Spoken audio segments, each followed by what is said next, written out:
you can buy computers. And those important compliance issues are really important out there.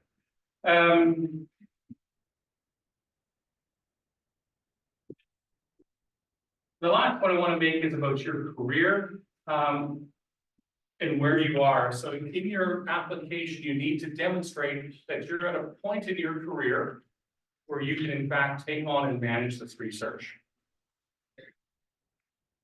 You should, things you should do is, let's say you supervise one graduate student to completion, then having, an application, a grant application that perhaps is going to support 2 or 3 grad students is really reasonable. To all of a sudden say you're now going to support 12 graduate students over 5 years, that will raise suspicion. You probably don't have enough capacity in managing that team of that size. And that, when it comes time to adjudication, looks fairly bad. So as a trainer, please keep this in mind. Don't be afraid to ask the early career researcher, okay, how are you actually going to manage this team? Are you ready to manage that team? It's ultimately their call, but that's, I think we need to leave that. One last condition. So if you find a slide, it has big red capital letters. Confirm all items on the funder's checklist have been addressed before you hit the submit button. So I'm going to tell you one little story and why this is so important. It was a graduate student I was supervising from Vietnam, and Canada's International Development Research Center has travel grants for international students.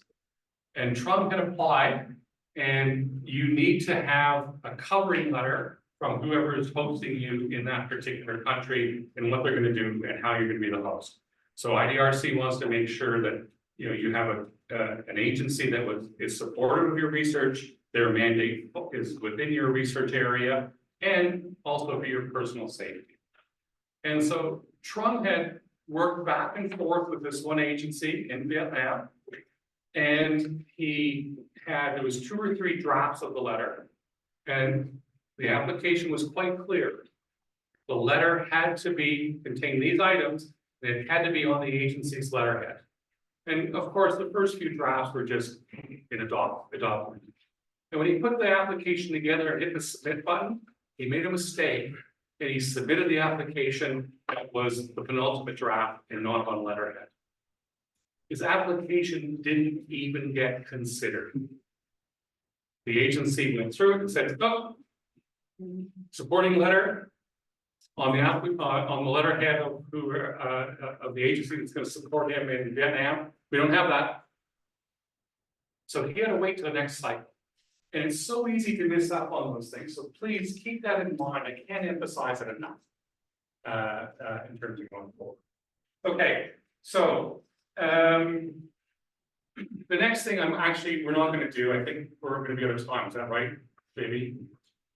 Okay, so yeah, okay. So the next item was about, it's an application for funding that we developed at my home institution. So it would not apply to any of you, but it's designed for early career researchers. And what I wanted to do was work through the process of unpacking that application.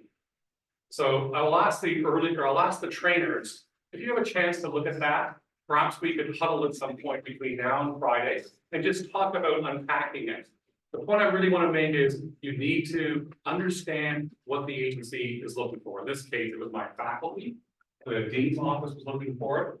And there was some very important bits and pieces in there about, yes, the research was important, but we had developed many years ago a concern about early career researchers. And we were fortunate enough to put together a small package of funding. And we were allocating that to early career researchers. And one of the things they had to include in their application was, how was this going to advance their career? So it wasn't just about getting a publication out. How was this going to help them write their first research grant? And there had to be a plan. So just have a look at it if you have a chance, and we'll talk about it afterwards. So we're going to miss all of that. So I just want to end up with a couple of take-home messages. The first one is actually, as a trainer, start with the early career researcher. They're the subject matter expert. there's a good chance you will not understand the subject matter or have as much expertise. So start with them, and your job is to guide them through the process and ensure they look at all of the aspects of the grant. You need to also remember, like, one size doesn't fit all. Researchers have different careers, they have different agencies. So be prepared to have, if you will, your protocols, but you're going to be selective and adapt along the way. The other important part is what the likelihood of success for them in terms of if they get funded, do they have the skills, do they have the resources to actually manage this project? And you as their mentor will have a responsibility to move forward on that. And then you really, again, I cannot emphasize enough as a trainer that you in fact know your research management, your research financial services inside out, and take that burden off of the early career research. I'm going to end it there. Do we have time? So do we have time to do a bit of feedback now? We take 5 minutes.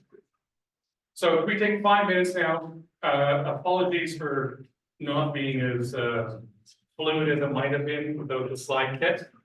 But thoughts on what was presented today for the trainers. How would this help you?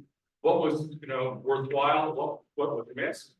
And for the early career researchers, if you had trainers, if you're going to trainers that had this skill set, how would that help you? What else might they need?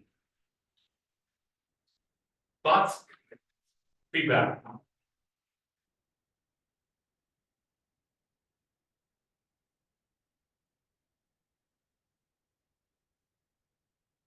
No feedback?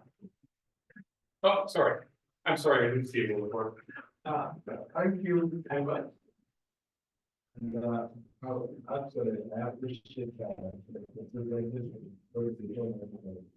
The kind of like the landscape funding and the research. And we have really a number of research action.